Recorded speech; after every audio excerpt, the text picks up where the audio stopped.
উন্নয়ন প্রকল্প বাস্তবায়নে বিদেশি ঋণ গ্রহণের উল্টা প্রবণতা তৈরি করেছে অন্তর্বর্তী সরকার। বার্ষিক উন্নয়ন কর্মসূচিতে এবার বিদেশি ঋণের পরিমাণ কমানো হচ্ছে।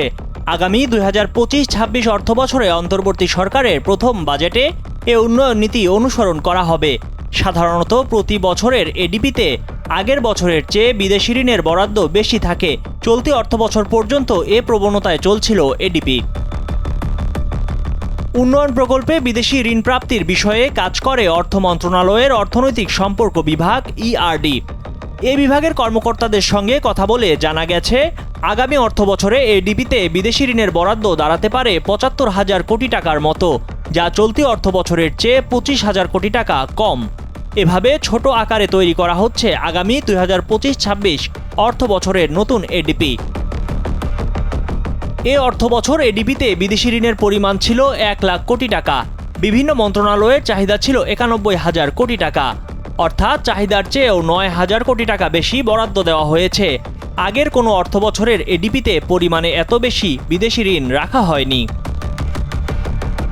ইআরডি সংশ্লিষ্ট একজন কর্মকর্তা বলেন, উন্নয়ন কর্মকাণ্ডে বিদেশি ঋণ নির্ভরতার চাপ ছিল অর্থনীতিতে।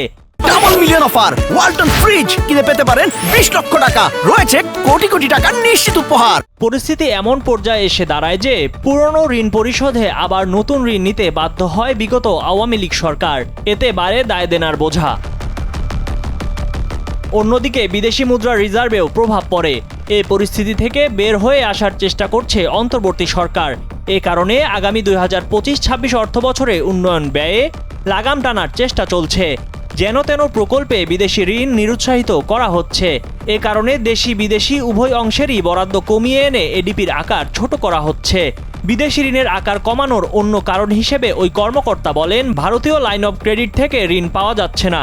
রেলের 5 বড় প্রকল্প সহ এলওসির সহায়তায় বাস্তবায়নাধীন সব প্রকল্প অনিশ্চয়তায় পড়েছে। সম্প্রতি অর্থনীতি বিষয়ক শ্বেতপত্র কমিটির প্রতিবেদনে বলা হয়, উন্নয়ন প্রকল্পের নামে বরাদ্দ দেওয়া অর্থের 40% লুটপাট হয় বিগত আওয়ামী লীগ সরকারের সময়ে।